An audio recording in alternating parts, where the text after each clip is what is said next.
Hello and welcome everyone. Thank you for joining us tonight. I'm Adam Cellini. Topping our news, scientists in Sarasota County say about 70% of Florida's marine life spend part of their lives in seagrass beds. That's why once a year volunteers gather to check the health of our seagrass beds right here in the Sarasota Bay. ABC 7's Erica Jackson was at today's seagrass survey hosted by the Sarasota Bay Estuary Program and joins us live with more. Erica? Adam, this is the third year for the annual Seagrass Survey, and technology experts are helping environmentalists and get the most accurate information by creating a new smartphone app. And now these volunteers go out into Sarasota Bay, analyze the seagrass while snorkeling or kayaking, then input the data using the smartphone app after heading back to land. The app includes pictures to help users identify the type of seagrass present and uses GPS technology to detect the precise location. Volunteers also look out for marine life living in the seagrass. Scientists tell us those sea creatures filter the bay water, which allows sunlight to shine deeper, helping our seagrass flourish. I like to talk about it as being a virtuous circle of improvement. So if we can get a little more shellfish, the water will be a little clearer, we'll get more seagrass, which then in turn promotes more marine life throughout the entire Sarasota Bay. The county already has the results from about 30 different locations in the bay and hopes to have the full results by the end of the week. And coming up tonight at 11, we'll tell you why a healthy bay means more money for Sarasota County. Reporting from Sarasota Bay Live, I'm Erica Jackson. Adam, back to you. All right, thank you very much, Erica. In Manatee County, protesters worried about a development near the bay were out in force earlier today, days after withdrawing their state permit application for a mitigation bank along Sarasota Bay. Medallion Homes founder Carlos Baruf and President Pete Logan reapplied with the Florida Department of Environmental Protection. The group hoping to develop the land southwest of Cortez Road and 75th Street West into a new home development named Aqua by the Bay, and they want to connect that to a mitigation bank on the shoreline. But for many in the community, they say the news has come as an insult. People value the Bay, and they value Florida for what it is, not the Las Vegas look with high-rises. We want a natural look, and that really is why we want them to stop. We want to preserve the bay in the way it is. The developers have been trying to build on that West Manatee land for years, but were turned down by the county. Baruf has been cited in the past for violating the county's environmental plan by removing trees and disturbing wetlands on the lands without approval. National Drug Take-Back Day is underway, and the Suncoast is doing its part to get rid of old and potentially dangerous prescription drugs. 7 locations across the Suncoast were opened for people to drop off their unused medication. This initiative comes during a national opioid epidemic. Studies show that a majority of abused prescription drugs are obtained from family and friends, including from the home medicine cabinets. In addition, Americans are now advised that their usual methods for disposing of those unused medicines, including flushing them down the toilet or throwing them in the trash, both pose potential safety and health hazards. All these drugs I had in the top of my closet, because I didn't know what to do with them. I didn't want to flush them down the toilet. Now, that's not good for the drinking water supply or the sewage supply or any kind. It gets mixed up with everything. And if you missed out on your opportunity to dispose of those at these locations today, you can always drop off unused medication at your local police stations. With the current danger of wildfires in our state, Sarasota will be hosting a series of public meetings for the community to learn about the potential changes to their fire assessment program. The current fire assessment standards have not been changed since 2003, so in order to update how emergency services assesses commercial and residential properties, the county is looking to make some changes, including adding government buildings to the list, removing special agricultural zones, and reducing the number of structure classifications. If you are interested in learning more about this process, the first public meeting will take place this Tuesday at 6 p.m. at the North Sarasota Library located on Newtown Boulevard in Sarasota. And let's head over to Wendy Ross for a check on that weather. Wendy, a very windy day out there today. It was windy, it was hot. We have a cold front moving in our direction. I'm not so sure it's going to help us out anytime soon, but we've got all this cloud cover out here in the Gulf of Mexico. A couple of pops of rain now showing up here. Wouldn't that be nice if that moved on in? But we are going to see the clouds coming on through, so we're getting a little bit more of a sea breeze right now. That's helping to cool us off, at least right at the coastline. Temperatures are still very, very hot in other locations. So take a look at this. We've got 90s in Wauchula, Arcadia, Northport, Punta Gorda, all reporting temperatures in the low 90s right now. But for the most part, we're seeing temperatures in the mid 80s as we're closer to the water, and even Longboat Key is reporting 79 degrees. But you won't believe how hot it got today. We've got the temperatures for you in just a few minutes. We'll let you know what we can expect for the rest of the weekend as well. Adam? All right, thank you very much, Wendy. Several locals taking part in another national protest earlier today. Hundreds gathering at Bayfront Park in Sarasota to join the thousands across the nation protesting climate justice. Many say that the preservation of the world should be more of a priority for our lawmakers.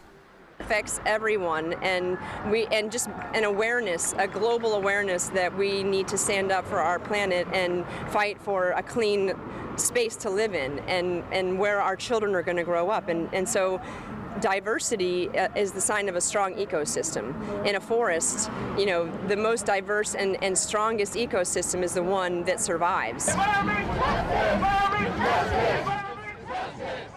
And meanwhile, thousands more marching on the nation's capital today for the People's Climate Movement.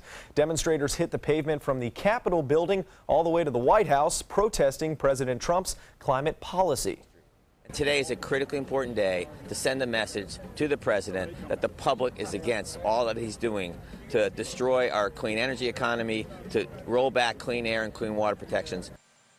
And despite that march, the president's still planning to enjoy and mark the end of his first 100 days in office, but it will not be in Washington. Instead, Trump is holding another campaign-style rally in Harrisburg, Pennsylvania.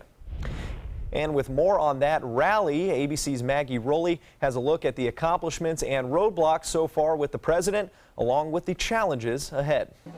President Donald Trump's 100th day in office looking a lot like the first. Protesters in the streets of Washington as tens of thousands march for the climate and against President Trump's policies. My fellow Americans, the man himself is claiming top marks in his weekly address. I truly believe that the first 100 days of my administration has been just about the most successful in our country's history. Today, the president is heading to Pennsylvania to mark the milestone by signing another executive order. Trump previously criticized President Obama's use of executive orders, but Trump has signed more than Obama did in his first 100 days, 30 orders and counting. I, Neil M. Gorsuch. There have been other victories, the most significant filling the vacant seat of the Supreme Court. But the journey has been rocky. While Trump has signed 29 bills into law, none represent his major legislative goals, like repealing and replacing Obamacare. That measure still stalled in the Republican Congress. His temporary travel ban on predominantly Muslim countries blocked by the courts. His promise to build that wall and make Mexico pay also in limbo. I give him a gentleman's C. It has been such a sort of chaotic 100 days. Now, a lot of voters seem to like that. ABC News caught up with voters from battleground Pennsylvania to get their take. I don't give grades. You don't give grades? I'm not a teacher. I would say I'd give him a B+. Right now, I'd give him a C-. F. 100 days down, more than 1,300 to go. Maggie Rulli, ABC News, New York. And still to come here on ABC 7, potential changes may be on the horizon for how Florida courts charge individuals involved in acts of terrorism. And good news for wine lovers, legislation that could allow you to indulge just a little bit more. When I was in foster care, I never knew when I would have to move. So I always had my suitcase ready to go. Then one day I was adopted. My new parents opened their hearts and home to me. My parents cook my favorite breakfast for me every morning. My parents take me on trips I never thought I would go on. They gave me a home and an even better reason to use that suitcase. My parents aren't perfect, but they're perfect for me.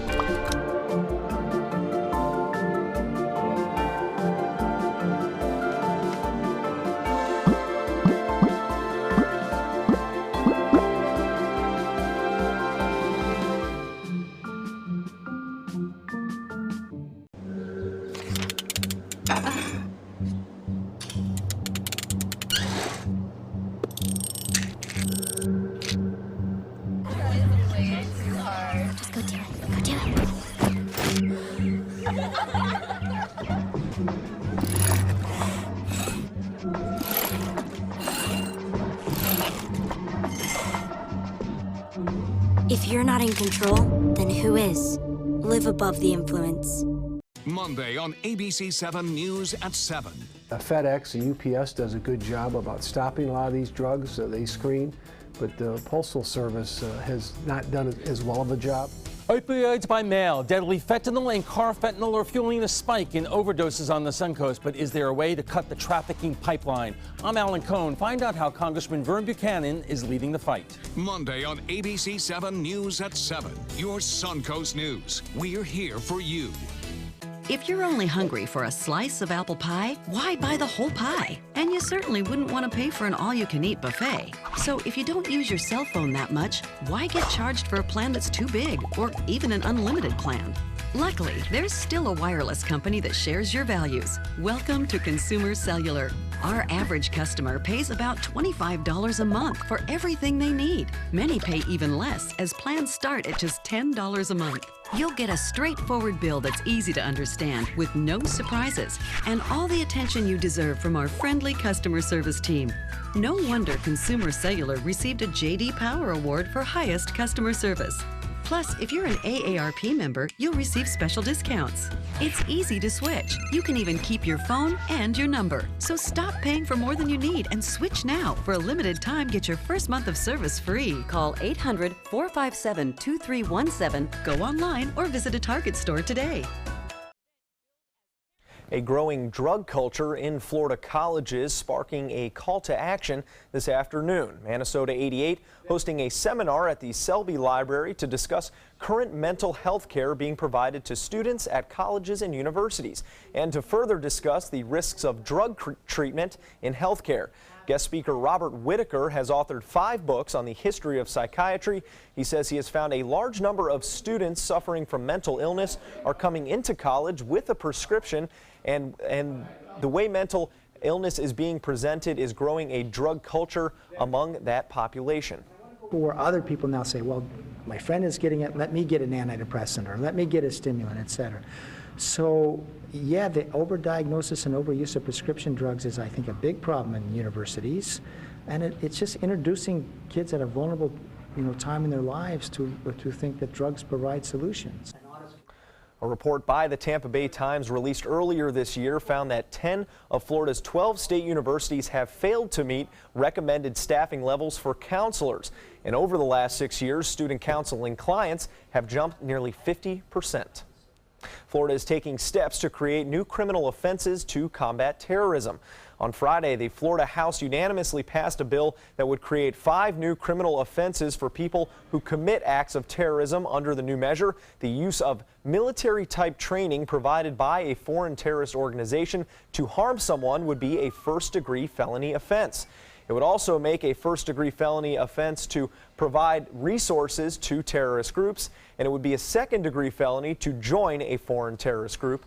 The plan would also create the offense of agroterrorism, which is intentionally spreading contagious diseases among crops or livestock. And good news for wine drinkers. Under a new bill passed by the Florida House of Representatives on Friday, the 1-gallon limit on wine bottles will be repealed. The measure will also repeal a 2005 law that requires diners to order and eat a full meal of salad or vegetable, entree, beverage, and bread before they can take home an open bottle of wine. It also expands the sale of cider to from 32 ounce to 64 ounce and 1-gallon growlers, putting it on the same playing field as craft beers. A warehouse went up in flames in Philadelphia early this morning, forcing dozens to evacuate their homes. Firefighters spent hours battling the 4-alarm fire inside a warehouse in the city's Frankfurt section. The fire forcing dozens living nearby to leave their homes due to the risk of that fire spreading and the warehouse collapsing. My kitchen filled up with smoke because I had my back door open. I look out and I said I didn't know where the smoke was coming from. I started knocking on doors. I live in the middle of the block. I look out my window, flames are shooting right out behind me. No injuries have been reported, and the cause of that fire is still under investigation. A hacker claims to have followed through on a threat. That threat to release several episodes from the upcoming season of Netflix hit series Orange is the New Black. The hacker, which goes by the name of the Dark Overlord, it's ominous, announced the move on Twitter this morning. The post included a link to an illegal file sharing service where 10 episodes from the series' upcoming 5th season were available for download. New episodes of Orange are scheduled for official release on June 9th.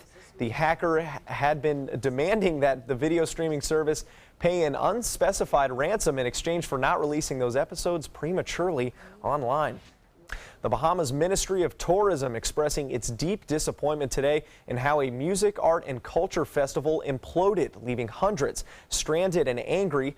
A team of tourism officials was dispatched to help festival goers of the Fire Festival leave their island due to poor planning and lack of accommodations.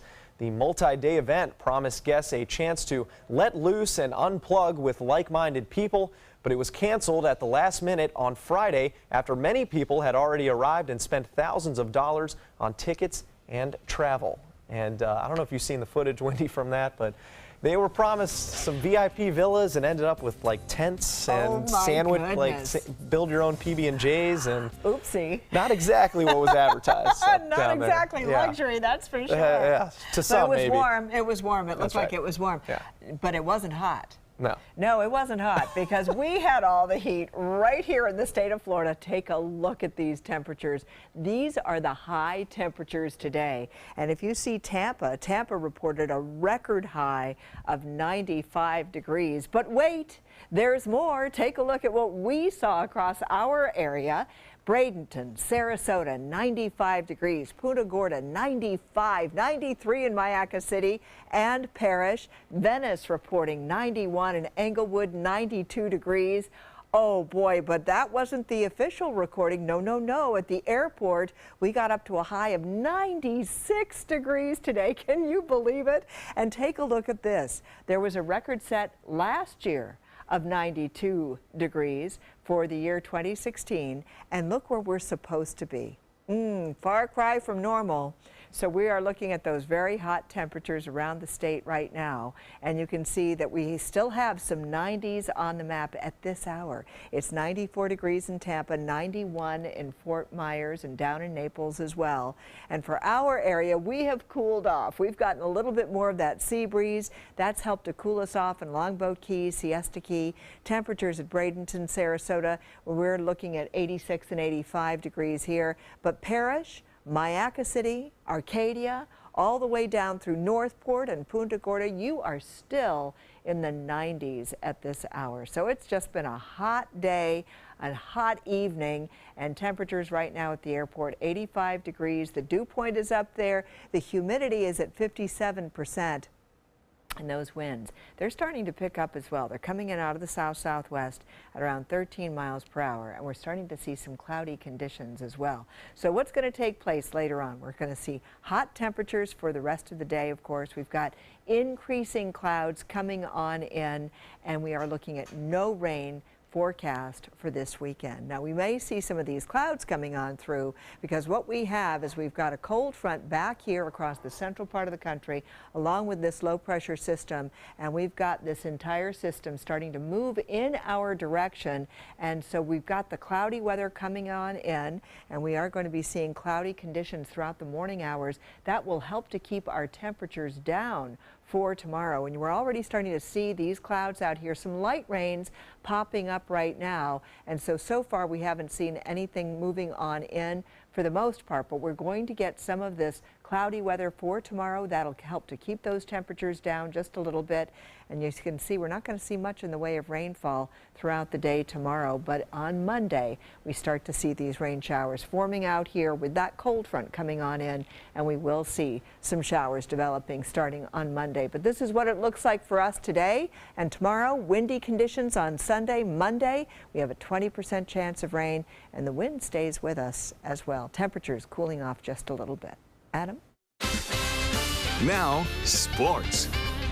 The Rays hoping to hand their division rival Blue Jays their 4th straight loss on the road in Toronto today. We start in the bottom of the first. Kendrys Morales having himself a heck of a year. Grounds one to short, but Tim Beckham muffs the throw on the double play. Jose Bautista scores, and the Jays take an early lead. In the second, Jesus Sucre punches one to right field. Beckham going to test Bautista's arm. That throw to home in time. Beckham called out initially, but they're going to take another look. Watch Beckham's hand. He's able to touch that plate before the tag from the catcher. The umpires see it, and the call is reversed. Russell Martin missed that tag, but made up for it with a go-ahead RBI in the 4th inning. Justin Smoak scoring all the way from first base, and it's 2-1 Toronto. Smoak would add a 2-run home run in the 6th off Rays starter Matt Andriese. Andriese gets the loss Saturday. Francisco Liriano picks up the win for the Blue Jays. 4-1 is your final. On day 3 of the NFL draft in Philadelphia, 2 University of South Florida Bulls, including a former Suncoast standout, taking their first step towards an NFL dream. The school's all-time leading rusher, Marlon Mack, becoming the first USF running back to ever be drafted in the NFL. The former Booker High School Tornado was a 4th rounder to the Indianapolis Colts, and just minutes later, wide receiver Rodney Adams was picked up by the Minnesota Vikings in the 5th round. Adams set multiple school records during his time in Tampa, including receiving yards and receptions in a single season. And the Tampa Bay Buccaneers also using day 3 to address a position many hoped would have been filled by Jameis Winston's former FSU teammate Dalvin Cook.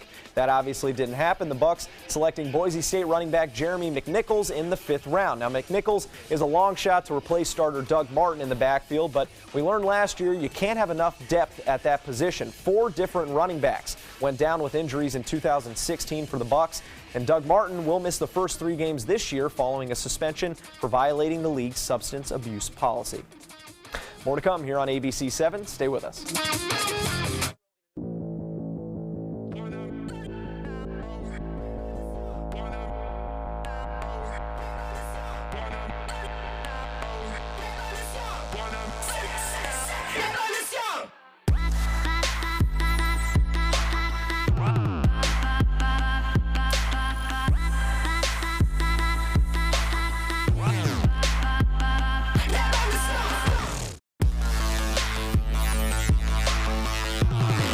ABC7's Osprey Cam on Roku, Amazon Fire, Apple TV, and Opera TV. And get an exclusive bird's eye view of Sarah and Soda, our own resident Osprey couple. With ABC7's state-of-the-art high-definition Osprey Cam with night vision, you'll get an up-close and personal look at all the Osprey action live 24/7. And you might just be the first to spot an egg. Search ABC7 on your streaming device. Download the free ABC7 channel app and click on Osprey Cam.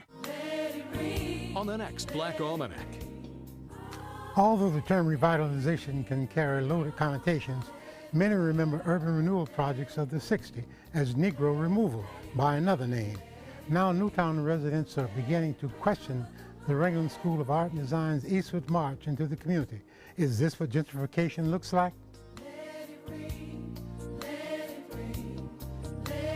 Sunday morning at 7:30 on ABC7. The official Suncoast Storm team at ABC7. We're here for you.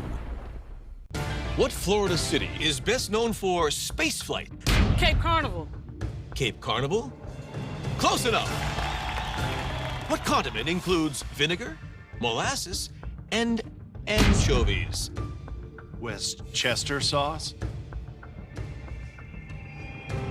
Close enough.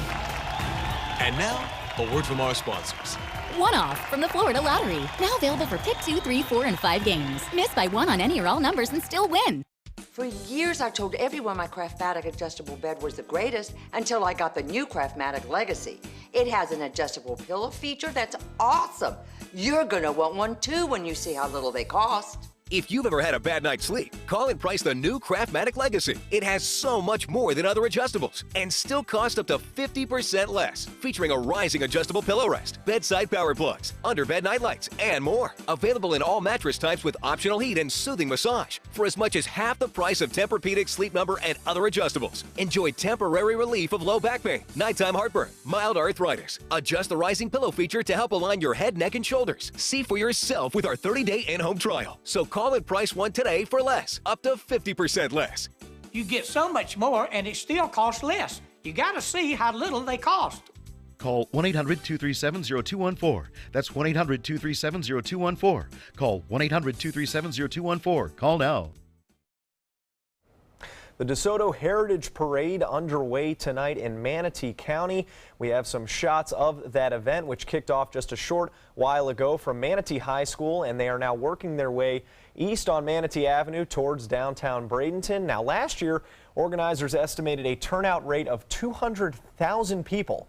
So tonight they have some high expectations to be living up to, lining the streets, trying to get a look at some of those floats that'll be going by. And if you need to get around downtown tonight, please be advised that Manatee Avenue will be closed from US 41 to 44th Street West until midnight tonight. But have yourself a great time out there. Oh my goodness, that's a big deal. And you know what? 200,000 people in any one place is going to be a lot of people to deal with And tonight. here it feels like a million people in some of the places on the Suncoast.